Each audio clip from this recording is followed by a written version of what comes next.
Imagine que tu te trouves au bord d'une corniche de pierre étroite, balayée par des vents glaciaux.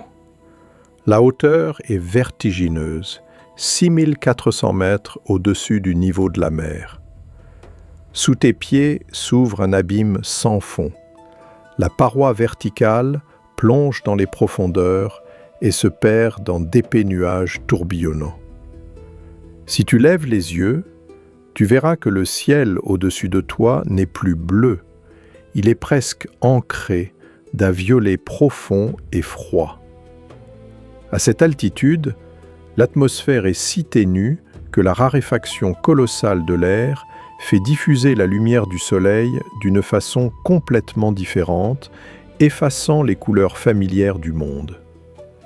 Chaque inspiration est un combat, une lutte consciente pour survivre. Il y a 2 fois moins d'oxygène dans tes poumons que dans ton salon confortable.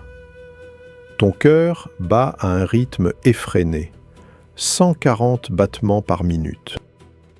Et tout cela non pas parce que tu cours ou escalades une paroi, simplement parce que tu es debout, immobile, tentant de garder l'équilibre à la frontière de la stratosphère.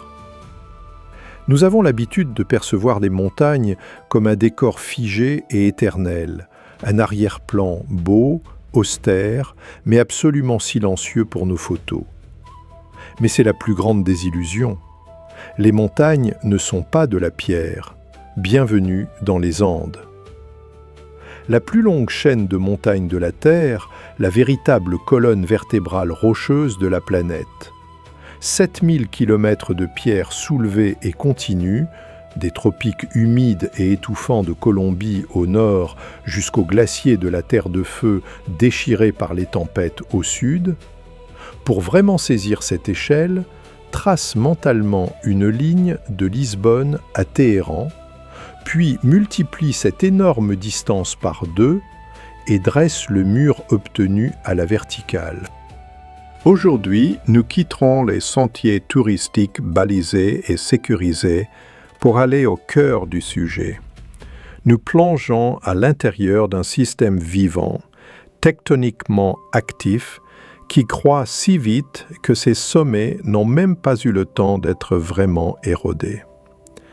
Nous irons là où un désert mort, brûlé par un soleil impitoyable, se trouve à quelques heures de route de jungles impénétrables noyées sous la pluie. Là où des créatures survivent parmi les pierres et les glaces et dont l'existence même contredit effrontément les lois de la biologie.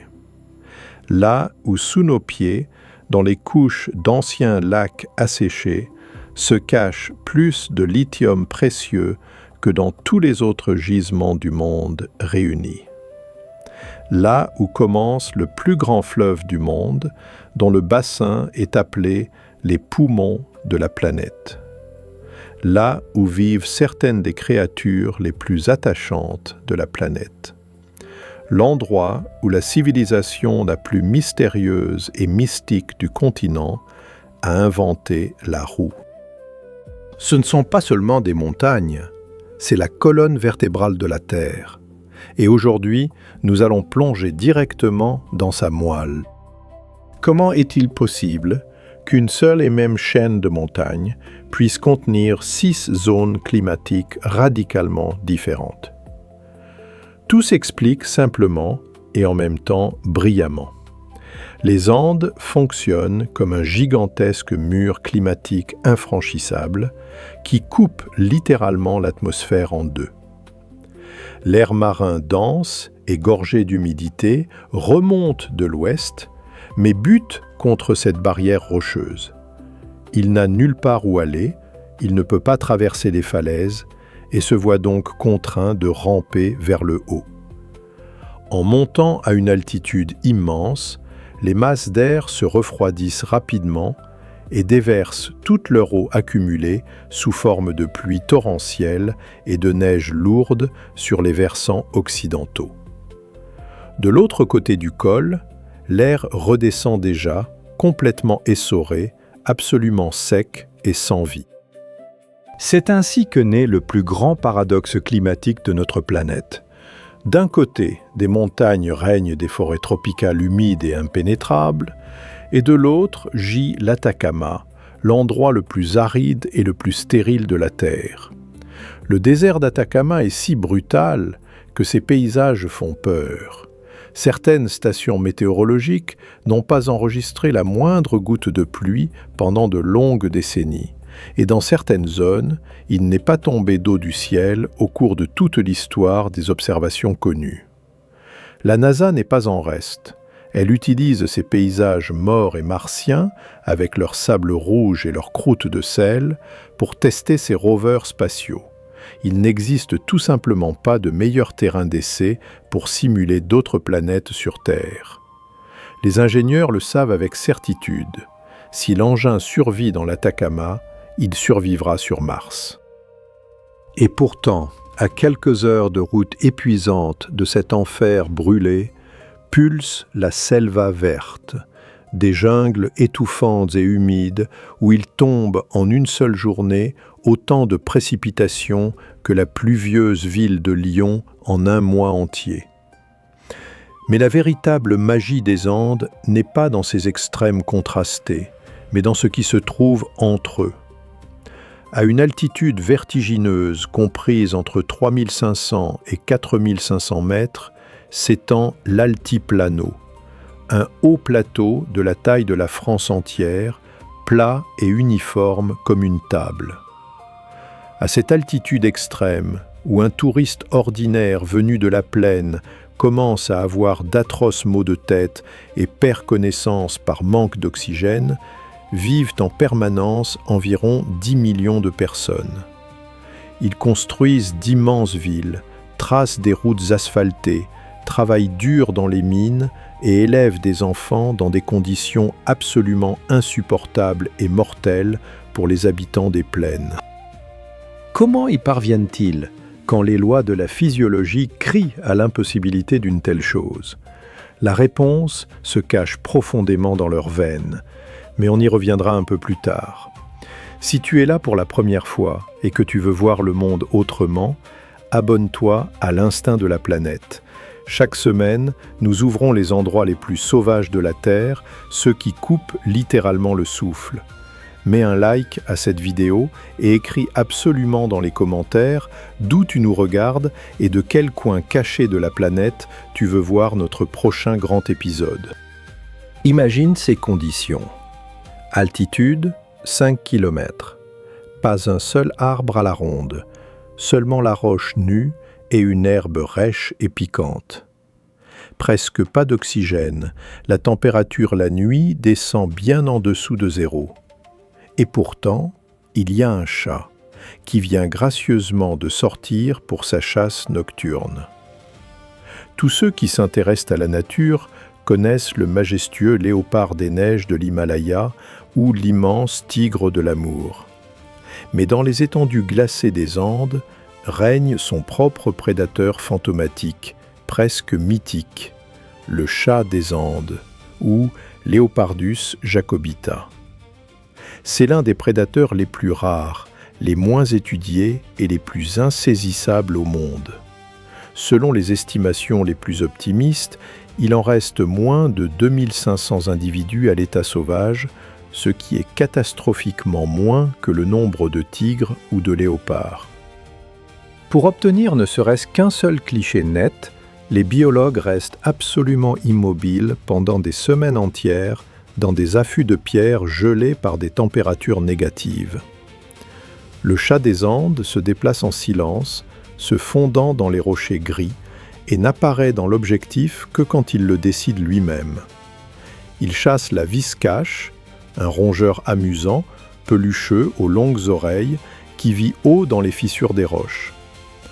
Quand, en 2020, des chercheurs eurent l'incroyable chance de filmer pour la première fois un chat des Andes nourrissant tendrement ses chatons, cela produisit l'effet d'une véritable bombe dans le monde scientifique.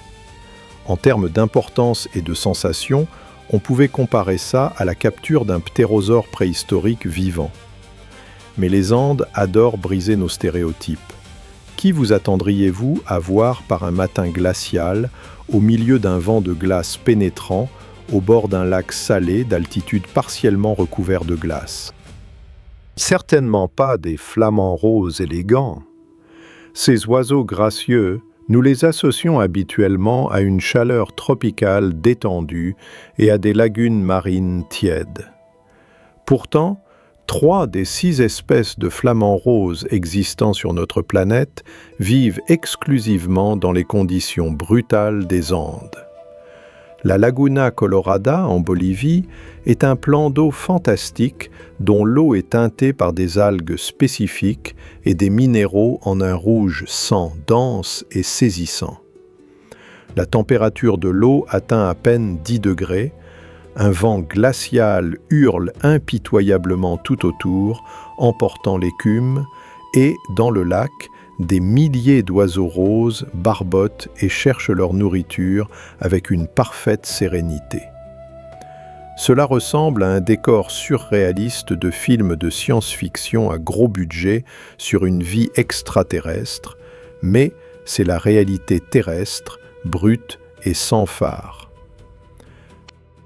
L'envergure de ses ailes est à couper le souffle, 3 mètres 10 centimètres. Son poids, jusqu'à 15 kg de muscles et de plumes pures. Et pourtant, dans les airs, il bat presque pas des ailes. Le condor des Andes est le recordman absolu et inégalé parmi tous les oiseaux volants pour l'incroyable rapport entre une envergure énorme et un corps massif. Il ne dépense pas d'énergie précieuse en un vol fatigant à coups d'ailes.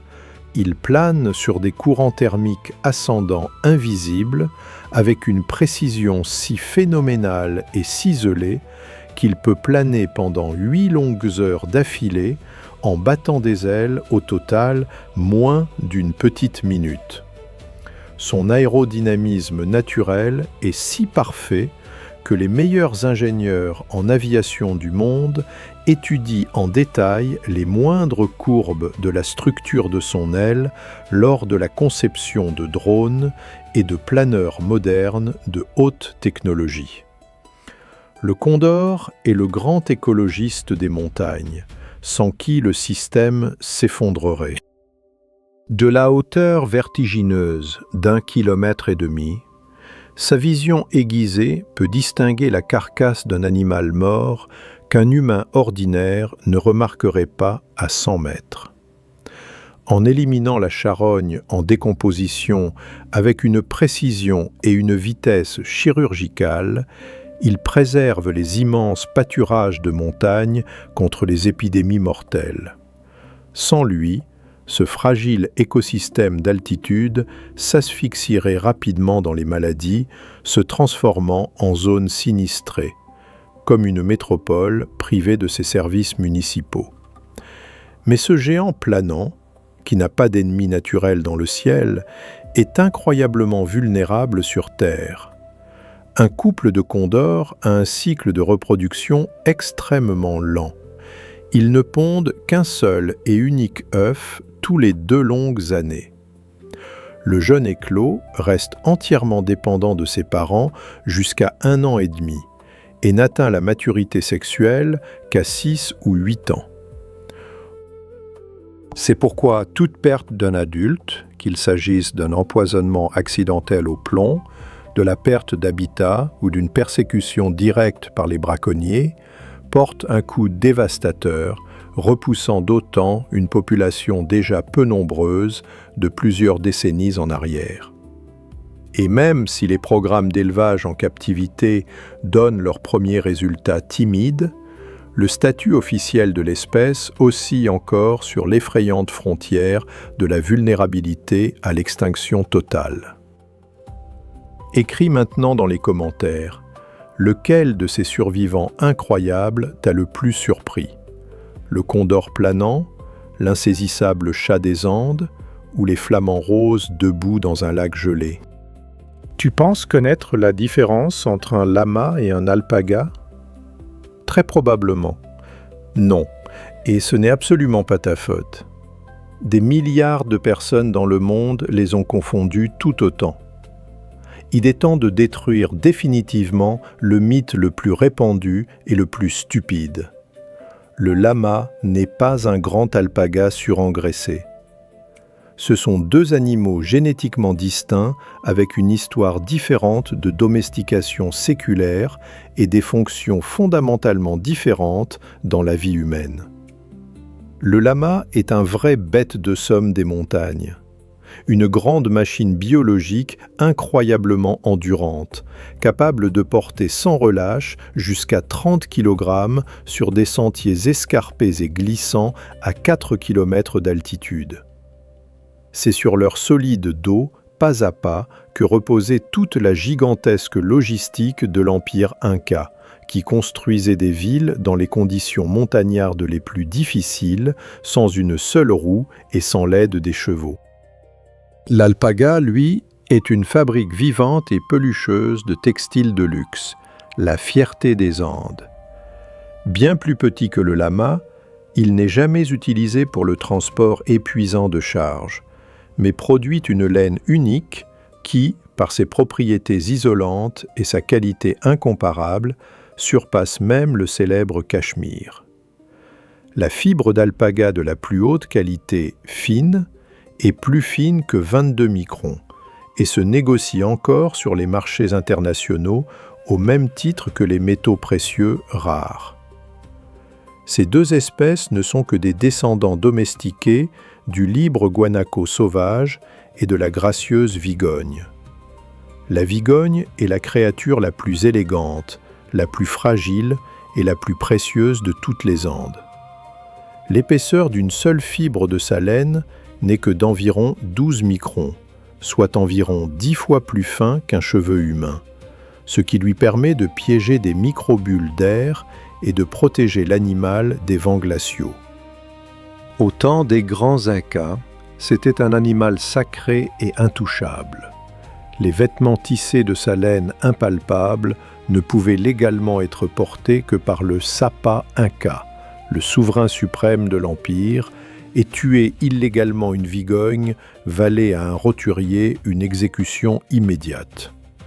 Cette loi sévère mais efficace préservait une immense population, exactement jusqu'au moment où les bottes des conquistadors foulèrent le continent.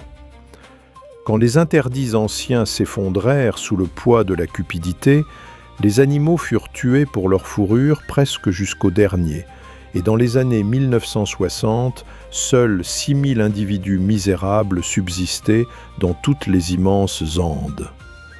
Que leur nombre soit aujourd'hui remonté à environ 1 demi-million, grâce à une protection internationale stricte, est l'une des preuves les plus encourageantes que la nature sait guérir ses blessures et se rétablir, si l'homme retire simplement son doigt de la gâchette et cesse de la détruire. Et pour finir, un fait important pour les voyageurs, les lamas crachent vraiment, ce ne sont pas des contes. Mais ce qu'ils projettent sur leur offenseur n'est pas de l'innocente salive. Si l'animal fier te considère comme un agresseur ou un concurrent pour une touffe d'herbe, il te tirera dessus avec précision, comme un sniper, avec le contenu malodorant et à moitié digéré de son estomac. Les touristes présomptueux dans les villages reculés du Pérou découvrent ce sévère signal social très rapidement, et croyez-moi, de manière absolument inoubliable. Leur sang est littéralement, au niveau cellulaire, différent. Et ce n'est pas une belle métaphore rhétorique, ni une image artistique tirée d'un roman de science-fiction. Les peuples autochtones des Andes, les Indiens Quechua et Aymara, vivent à des altitudes extrêmes depuis des millénaires, se succédant de génération en génération dans l'air raréfié. Au cours de ce temps colossal, leurs corps se sont profondément restructurés au niveau génétique, devenant un modèle vivant parfait d'évolution adaptative réussie pour la médecine moderne. Leur cage thoracique est visiblement plus large, elle ressemble à un tonneau, et la capacité pulmonaire est en moyenne 30% supérieure à celle des habitants ordinaires des plaines. mais leur secret le plus grand et le plus intime coule dans leurs veines. Les habitants du lointain Tibet, par exemple, se sont adaptés à l'altitude grâce à une mutation particulière du gène EPAS1. Mais les Andins n'ont pas du tout ce gène. La nature intelligente leur a trouvé une solution complètement différente, non moins élégante. Une concentration colossale, hors norme, d'hémoglobine dans le sang. Dans leurs artères, une armée infatigable de molécules arrache avidement de l'air vide et raréfié chaque atome d'oxygène disponible et le porte vers les cellules affamées de l'organisme avec une efficacité incroyable. Quand les premiers explorateurs européens ont mesuré ces indicateurs chez les habitants locaux, ils ont cru que leurs instruments étaient cassés et n'en croyaient pas leurs yeux. Pour tout habitant des plaines, un sang aussi épais signifierait une mort certaine, une maladie hématologique grave nécessitant un traitement urgent. Pour les habitants des Andes, c'est une norme absolue, saine. Deux peuples de haute altitude ont résolu la difficile tâche de la survie par deux voies génétiques complètement différentes. C'est la magie de l'évolution se déroulant en temps réel sous nos yeux. Pour comparaison, le redoutable mal aigu des montagnes commence à torturer et à tuer les personnes non préparées dès la modeste altitude de 2500 mètres. Maux de tête atroces, nausées incontrôlables, l'horrible sensation d'avoir été renversé par un camion de plusieurs tonnes. Dans les formes graves et négligées, un œdème pulmonaire ou cérébral fatal se développe rapidement. Les gens meurent du mal des montagnes, y compris des alpinistes expérimentés physiquement solides et des soldats entraînés. Et pendant ce temps, sur l'altiplano balayé par tous les vents, à l'altitude meurtrière de 4000 mètres, les enfants locaux courent sans se lasser après un ballon de football en criant de joie lors d'un cours de sport poussiéreux. Ce n'est pas leur courage ou leur bravoure particulière. C'est la biologie froide et impeccable, soigneusement sélectionnée par des millénaires d'évolution. Imaginez une société sans roues, sans fer ni acier solide, sans écriture telle que nous la connaissons, sur papier ou sur pierre. Et pourtant, une société ayant construit 40 000 kilomètres de routes pavées, ce qui est considérablement plus que toutes les célèbres artères de transport de l'antique empire romain réunies. Comment est-ce seulement possible ? Le puissant empire Inca, Tawantinsuyu, n'a existé qu'un peu plus d'un siècle avant l'arrivée sanglante des conquistadors espagnols. Mais en ce rapide siècle, il s'est étendu comme un incendie sur 4000 kilomètres le long des falaises les plus inaccessibles des Andes, empoignant d'une main de fer les territoires du Pérou, de la Bolivie, de l'Équateur, de l'Argentine et du Chili actuel, et soumettant entièrement à sa volonté 12 millions de personnes. Ils ont fait cela sans chevaux robustes, remplacés par de fidèles lamas. Sans l'argent sonnant et trébuchant que nous connaissons, ingénieusement remplacé par un strict système étatique de redistribution du travail obligatoire appelé MITA, il n'avait même pas d'écriture au sens classique que nous lui donnons. Elle était remplacée par l'énigmatique quipu, un système complexe et tactile de nœuds sur des cordons de laine colorés dans lequel les recettes fiscales, les données administratives et les chroniques historiques étaient encodées avec une précision mathématique. Et le plus frustrant pour la science est que nous ne pouvons toujours pas lire et déchiffrer complètement ce qu'ils ont consigné dans ces nœuds. Les routes incas sont un prodige d'ingénierie à part entière qui défie l'imagination. Deux autoroutes transcontinentales principales de l'Antiquité couraient parallèlement l'une à l'autre. L'une, brûlante, longeait le tracé côtier à travers le désert, et l'autre, glacée et montagneuse, passait directement sur les crêtes des Andes.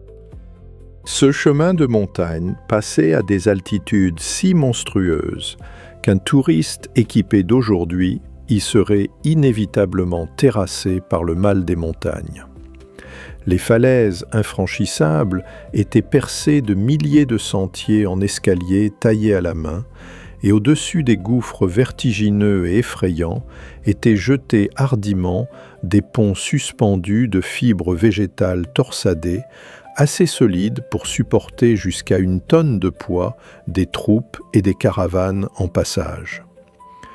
Le dernier de ces artefacts vivants, le pont de Quechua-Chaca sur la rivière tumultueuse d'Apurimac, est retressé à la main par les habitants locaux chaque année selon les technologies ancestrales sacrées. Cette étonnante tradition vivante a survécu à la brutale conquista, aux longues années coloniales et au rouleau compresseur de la mondialisation moderne. Et d'ailleurs, dans l'imaginaire collectif, on croit généralement que ce sont les Espagnols avides qui ont détruit la célèbre cité perdue du Machu Picchu. Mais c'est complètement faux, un beau mythe. Les conquistadors espagnols n'en savaient rien. Cette ville fantôme n'est mentionnée dans aucun document ou rapport colonial. Les Incas eux-mêmes, dans la hâte et la peur, ont abandonné ce chef-d'œuvre architectural, probablement pour fuir une épidémie de variole impitoyable qui avait précédé l'armée de Francisco Pizarro de plusieurs années, décimant les villes. Quand en 1911, l'ambitieux explorateur américain Hiram Bingham se fraya un chemin à travers la jungle et y parvint, il ne trouva pas d'or. Il trouva des paysans locaux qui cultivaient tranquillement des pommes de terre sur les anciennes terrasses de pierre des rois, sans même prêter attention à la grandeur des ruines. Le grand mystère n'existait que pour l'ignorance du monde extérieur. Pense à cela. Chaque fois que tu manges des frites ou de la purée, tu manges littéralement les Andes. Et chaque fois que tu bois un café chaud le matin, quelque part dans la longue chaîne d'approvisionnement se dressent précisément ces montagnes qui ont engendré et préservé cette boisson pour nous. Ce n'est pas une allégorie poétique, c'est l'histoire littérale et documentée de la révolution agricole mondiale qui a sauvé l'humanité. La pomme de terre que nous connaissons a été domestiquée pour la première fois dans les hautes terres austères du sud des Andes il y a environ 8000 ans. Les brillants sélectionneurs indiens locaux ont développé des centaines de variétés différentes. Des petites tubercules amères qu'ils faisaient sécher dans le gel pénétrant pour une longue conservation, jusqu'aux grands, nourrissants et sucrés. Les premiers conquérants espagnols, habitués au blé, ont regardé ce fruit souterrain étrange et sale avec un grand mépris et suspicion. Il a fallu presque un siècle entier de doute avant que la pomme de terre conquiert triomphalement les champs d'Europe. Mais elle l'a alors transformée au-delà de toute reconnaissance. C'est précisément la pomme de terre ultra nourrissante qui a permis de nourrir une population en croissance rapide, toujours affamée, à l'époque de la bouillonnante révolution industrielle, changeant à jamais le cours de la civilisation. La quinine, le premier médicament véritablement efficace contre le paludisme mortel dans l'histoire de l'humanité, est extraite de l'écorce amère du quinquina, un arbre poussant dans les forêts brumeuses des Andes. Sans cette poudre salvatrice, les empires européens avides n'auraient tout simplement pas pu coloniser physiquement les tropiques chauds d'Asie et d'Afrique.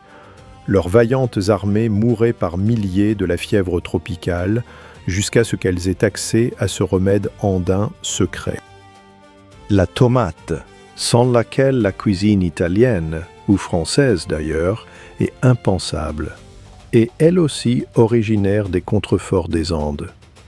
Tout comme la célèbre coca, une plante devenue dans le monde moderne la source d'une drogue dangereuse qui brise des destins, mais qui, pour les peuples autochtones des Andes, reste depuis des millénaires un remède légal et sacré contre le mal des montagnes, proposé aimablement aux touristes essoufflés sous forme de thé tonique dans chaque hôtel, Ce grandiose processus qui a bouleversé le monde, l'échange de plantes, d'animaux et de maladies mortelles entre l'Ancien et le Nouveau Monde après 1492, a été baptisé par les historiens l'échange colombien. Les puissantes Andes ont généreusement offert au reste du monde des outils biologiques essentiels sans lesquels notre civilisation moderne aurait un visage complètement différent. Mais en retour, ces montagnes et leurs habitants ont reçu un terrible cadeau, des virus inconnus qui ont anéanti jusqu'à 90% de la population de certaines régions avant même que les conquistadors en armure aient eu le temps d'y parvenir avec leurs armes en acier. Qu'est-ce qui t'a le plus frappé ou surpris ? Le rôle caché de la pomme de terre dans l'ascension de l'Europe ou la sanglante histoire de la quinine salvatrice ? Écris absolument ton opinion dans les commentaires. Le fleuve le plus puissant et le plus abondant de notre planète ne commence pas du tout dans de sombres et étouffantes jungles équatoriales, comme beaucoup le pensent. Il naît ici, dans les neiges aveuglantes des Andes. La grande Amazonie porte chaque seconde dans l'océan mondial environ 20% de toute l'eau douce du débit fluvial de la Terre. Son gigantesque bassin est comparable en superficie à l'ensemble du territoire des États-Unis et lors de la saison des crues dévastatrices, il se répand sur 50 km de large, emportant tout sur son passage et se transformant en une immense mer intérieure pulsante. Et toute cette effrayante splendeur aquatique commence avec de minuscules gouttes à l'incroyable altitude de 5000 mètres. La source officielle de l'Amazone est reconnue par les géographes comme le minuscule ruisseau d'Apacheta, affluent de la rivière Ucayali, perdu dans les Andes péruviennes, non loin du massif du glacier Quelcaya, à l'altitude extrême de 5597 mètres. Quelcaya est le plus grand glacier tropical du monde, un géant glaciaire, et aujourd'hui, il fond à une vitesse effrayante et rapide. Au cours des 50 dernières années d'observation, il a irrévocablement perdu 30% de sa superficie, reculant à une vitesse alarmante de 60 mètres par an, ne laissant derrière lui que des rochers nus et morts. Les communautés locales d'Indiens, qui vivaient depuis des millénaires prospèrement à son pied, quittent déjà en pleurant leur village vidé à cause de la disparition totale des sources d'eau douce. Ce n'est pas une statistique abstraite à la télévision, ce sont des personnes concrètes et vivantes qui quittent pour toujours des lieux précis de leur terre natale à cause du changement climatique qui s'approche. La neige et la glace des Andes ne sont pas seulement un beau paysage, c'est un gigantesque accumulateur d'eau dont dépendent les vies de 60 millions de personnes. Lima, une métropole de 10 millions d'habitants, paradoxalement construite au milieu d'un désert sans eau, survit exclusivement grâce aux eaux de fonte glaciaires qui descendent des montagnes. C'est l'hydroélectricité qui illumine les maisons et l'irrigation qui nourrit les champs de tout l'ouest du continent. Ces montagnes austères fonctionnent comme un robinet d'eau géant pour des dizaines de millions de personnes, et ce robinet se ferme maintenant lentement, mais de manière absolument inévitable.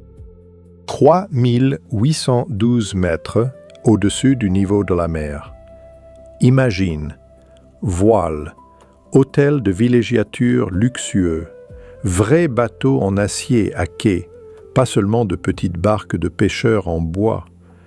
Et toute cette splendeur se déroule à une altitude comparable au sommet enneigé du Mont Blanc dans les Alpes. Cela ressemble à la description d'une réalité parallèle absurde, mais tout cela existe vraiment ici et maintenant.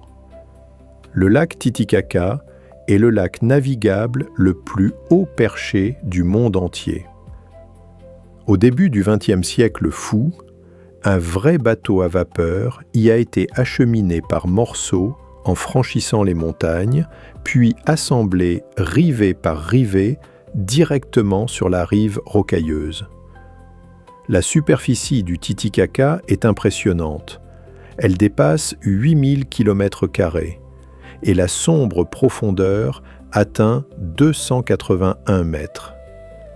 La température de l'eau se maintient à 10 à 12 degrés tout au long de l'année, même les jours où l'air raréfié hivernal se refroidit jusqu'à -20. C'est un thermos naturel colossal qui ne gèle jamais, uniquement grâce à sa profondeur inimaginable et à son énorme inertie thermique accumulée au fil des siècles. Mais le spectacle le plus stupéfiant ici est celui du peuple Huros, une tribu vivant depuis des millénaires sur des îles flottantes artificielles tressées de roseaux locaux de totora. Ils ne vivent pas sur la terre ferme, ils construisent leurs îles eux-mêmes, ajoutant constamment, jour après jour, des tiges fraîches et vertes par-dessus les couches inférieures qui pourrissent et s'enfoncent. Leurs îles sont littéralement des organismes vivants. Elles se balancent doucement sur les sombres vagues, se régénèrent par le travail des gens en temps réel, et le sol élastique et inhabituel rebondit sous les pieds, provoquant chez chaque touriste qui y pose le pied un accès de mal de mer et de désorientation. Et il ne faut pas se faire d'illusions. Ce ne sont pas des décors factices pour divertir les badauds, mais un véritable mode de vie traditionnel, même si aujourd'hui, sur ces anciens radeaux de roseaux, se dressent des antennes paraboliques modernes amarrées à côté de bateaux à moteur à essence. Le plus grand et le plus parfait miroir de notre planète n'est pas fait de verre poli ni d'eau stagnante. Il est entièrement composé de sel éblouissant. Le Salar d'Uyuni, situé en Bolivie, est le plus grand marais salant du monde, 10 582 km² de surface blanche et aveuglante. La couche de sel comprimée y plonge par endroits à 10 mètres de profondeur et en dessous, dans l'obscurité, se cache une saumure dense qui concentre 21 millions de tonnes de lithium précieux, la plus grande réserve connue sur toute la planète. C'est cet or blanc qui alimente avidement les batteries des voitures électriques modernes et les écrans de smartphone, y compris le vôtre, celui sur lequel vous regardez cette vidéo en ce moment même. Lors de la rare saison des pluies, une couche d'eau ultra fine se répand sur cette surface craquelée, littéralement quelques centimètres, transformant le marais salant brut en un miroir absolu et impeccable. À ce moment, la frontière entre la terre ferme et le ciel infini s'efface complètement, l'horizon disparaît, et tu as le sentiment de te tenir littéralement à l'intérieur d'un ciel flottant, privé de gravité. Les clichés, pris ici par les photographes, ressemblent à un montage numérique bon marché ou à un fond vert, mais c'est une réalité pure et qui défie l'imagination. Ce marais salant s'est formé il y a 40 000 ans, après l'assèchement global d'un immense lac préhistorique. Le vent rude et les rares gouttes de pluie ont poli cette surface pendant des millénaires jusqu'à une platitude quasi mathématiquement parfaite. Le dénivelé sur toute la gigantesque superficie du Salar est d'une valeur dérisoire, moins d'1 mètre. La NASA calibre régulièrement les lasers de ses altimètres satellitaires sur cette merveille naturelle, car il n'existe tout simplement pas de règles plus planes et plus parfaites sur la Terre émergée. Nous en arrivons à ce qu'il y a de plus effrayant. Au cours des 50 dernières années, les grandes Andes ont perdu 1/3 de tous leurs glaciers et ce chiffre effrayant et catastrophique continue de croître sans interruption d'année en année. Et croyez-moi, cela concerne personnellement chacun d'entre nous, même si vous n'avez jamais mis et n'envisagez pas de mettre les pieds en Amérique du Sud. Les glaciers tropicaux des Andes sont un phénomène unique en soi, un paradoxe de la nature car nulle part ailleurs sur la planète, il n'y a autant de glace gelée dans les latitudes subéquatoriales chaudes. Le glacier Pastoruri au Pérou, il y a encore 40 ans, couvrait majestueusement près de 2 km² du massif montagneux. Aujourd'hui, il ne reste qu'une misérable moitié crevassée.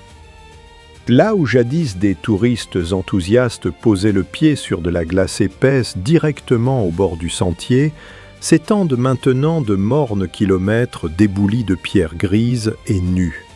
Cette tragédie s'est produite littéralement sous les yeux d'une seule génération. Et ce n'est pas simplement une perte esthétique d'un beau paysage pour des cartes postales. Les glaciers sont des régulateurs essentiels et vitaux de l'eau douce. Lors de la longue saison sèche, l'eau glaciaire qui fond lentement alimente régulièrement les rivières qui s'assèchent et abreuvent des métropoles entières. L'immense Lima, 10 millions d'habitants, construite au milieu d'un désert brûlant, dépend de manière critique des réserves de cette glace ancienne. Quand la glace aura définitivement disparu, nous vivrons une illusion d'abondance. D'abord, l'eau sera en excès, les rivières déborderont de rage et se déverseront sur les vallées en inondations catastrophiques, multipliées par l'imprévisible effet climatique El Niño, qui prive déjà aujourd'hui des centaines de milliers de personnes de leur toit en emportant leurs maisons dans l'océan. Et puis, après le déluge, l'unique source d'eau douce se tarira à jamais. Et la question de savoir où des millions de personnes désespérées dans un désert brûlé trouveront alors l'eau à boire est une question terrifiante à laquelle le monde moderne n'a pour l'instant aucune réponse. Juste sous nos pieds, sous l'un des écosystèmes les plus beaux et les plus fragiles de la planète, gît plus de la moitié de toutes les réserves mondiales de précieux lithium, de cuivre étincelant et d'argent. Et le monde moderne, avide de technologie, veut tout prendre pour lui à n'importe quel prix. Les Andes sont un trésor géologique de minéraux sans fond. 3 pays, le Chili, la Bolivie et l'Argentine, forment le célèbre triangle du lithium, qui contrôle en monopole plus de la moitié des réserves d'or blanc de notre ère numérique. Les plus grandes sociétés automobiles et technologiques suivent avec avidité cette région, car sans des millions de tonnes de lithium andin, tous les beaux projets de transition écologique vers les voitures électriques s'effondreront tout simplement en poussière. Mais l'énergie verte a son prix noir. L'extraction d'une seule tonne de lithium nécessite environ 2 millions de litres d'eau douce précieuse. Dans le désert sec d'Atacama, ce pompage entraîne un épuisement colossal des eaux souterraines profondes dont dépendent directement la survie des communautés locales, les maigres cultures des agriculteurs et la vie de ces mêmes flamants roses. Les gens et les oiseaux se retrouvent en concurrence inégale pour chaque goutte d'eau avec les impitoyables géants miniers. Et pour l'instant, hélas, ce sont les entreprises qui gagnent avec un score écrasant. L'histoire se répète cyniquement. Dès le XVIIe siècle, la ville de Potosí, en Bolivie, était la ville la plus riche et la plus grande des deux Amériques, uniquement grâce à l'extraction sanglante de l'argent des entrailles du Cerro Rico. De ces entrailles lacérées, on a extrait tant d'argent pur qu'il aurait largement suffi à paver un pont brillant à travers tout l'océan jusqu'en Espagne. Mais le terrible prix de cette richesse fut des centaines de milliers de vies humaines sacrifiées dans le travail esclave et les ténèbres empoisonnées des mines. Aujourd'hui, au XXIe siècle, seuls les outils sophistiqués et les noms des métaux extraits changent, mais les signes sinistres des mêmes conséquences destructrices et impitoyables sont déjà là. 7000 km de pierres torturées. 6 zones climatiques radicalement différentes. 20 millions d'années de pression titanesque et continue des entrailles de la planète. Et cette grande chaîne de montagnes porte encore sur ses épaules bien plus qu'il n'y paraît au premier regard. Les Andes ne sont pas une roche morte. C'est un écosystème vivant et étroitement interconnecté, fonctionnant avec la précision d'une montre suisse. Les anciens glaciers abreuvent les rapides rivières, les rivières nourrissent les forêts denses, les forêts créent des nuages humides qui ramènent ensuite la précieuse neige sur les hauts sommets. Le condor planant nettoie méthodiquement les vastes hauts plateaux, la petite viscache nourrit le rare chat des Andes, l'élégante vigogne fertilise les maigres pâturages. Le peuple Huros vit paisiblement sur de fragiles roseaux qui n'existent que grâce au lac, lui-même retenu par la force des montagnes. Retire un seul petit élément de cette chaîne et tout l'édifice s'effondrera dans un fracas. Et nous avons déjà commencé à les retirer de nos propres mains. Nous avons naïvement pris l'habitude de penser aux hautes montagnes comme à un arrière-plan immuable et statique de notre vie trépidante. Mais les Andes sont bien plus vivantes que nous. Elles bougent constamment, poussent, s'effondrent dans un fracas et se régénèrent patiemment. Elles changent à elles seules le climat d'un continent entier, ont précieusement conservé des civilisations uniques et incroyables et ont généreusement offert au monde la pomme de terre, la quinine, le lithium, la tendre laine de Vigogne et le grand fleuve qui respire et produit de l'oxygène pour 20% de toute notre planète. Il y a 60 millions d'années, ici il n'y avait absolument rien. Ni crête acérée déchirant le ciel, ni gorge profonde et effrayante. Seulement une plaine plate, infiniment monotone et ennuyeuse, s'étendant à perte de vue. Qu'est-ce qui a changé? L'océan a lancé un défi au continent. La plaque de Nazca, un fragment colossal et incroyablement lourd du fond de l'océan Pacifique, a commencé sa lente progression vers l'est à la vitesse de seulement 7 cm par an. Pour un humain, cela semble dérisoire, mais multiplier ces 7 cm par des dizaines de millions d'années, ajouter la masse de tout un océan, et une mathématique anodine se transforme en catastrophe à l'échelle planétaire. La lourde plaque océanique, telle un gigantesque bulldozer, s'enfonce inexorablement sous la croûte continentale plus légère, la forçant à se froisser, se fissurer et se soulever. Ce processus se déroule dans l'obscurité absolue, lentement, mortellement. Comme de la pâte dans un four brûlant que quelqu'un aurait oublié d'éteindre pendant 25 millions d'années. Sous l'effet de cette pression colossale, les Andes ont grandi de zéro à leurs dimensions gigantesques actuelles en littéralement un instant géologique.